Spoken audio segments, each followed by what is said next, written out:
Mayaman nila talaga, dalhin pa yan, oh. 10 na. 8, 10, 20.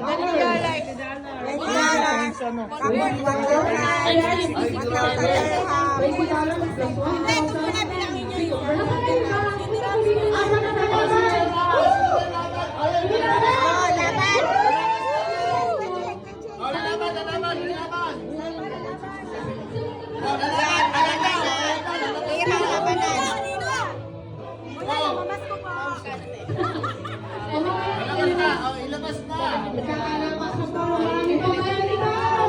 Ayan. 6, 7, 8. Ay, grabe. Ikaw kanina.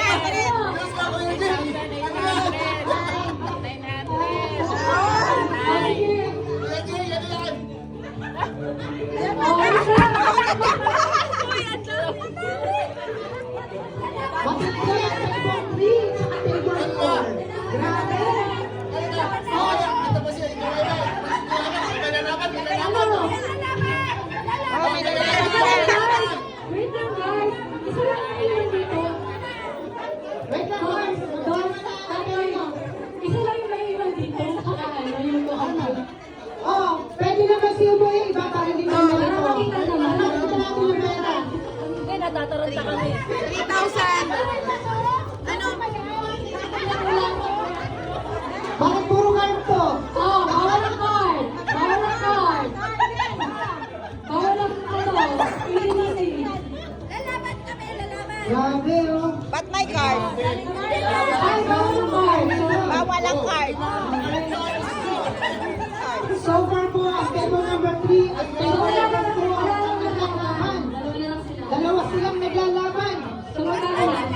3,000. Oh, para 3,600. sino kaka-compute dyan? Magaling sa math. Yes, accountant natin. Tawagin. Sino ka-compute? Nandahil sa kamen.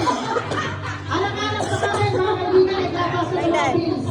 Dahil sa kamen, yung kamen. Ito, nagbasa ng mga 70. Magkano na? 3,900. Ilan na? Oh, yun na. Wala na, kasi ano lang kami, 10,600 pa lang. 9,000 na. Wala yung ang labanan. 73 lang to, di ba? Sino yung ano? Laban yung mesa. Iba yung mga legacy. Nandahil sa kamen. May lalaban. Sa inyo na yung kamen. Sa inyo na yung kamen. Sumuko na yung isa. Hindi abot, hindi abot. Ino-compute na po mga Ano lang yun eh. Para may sugal.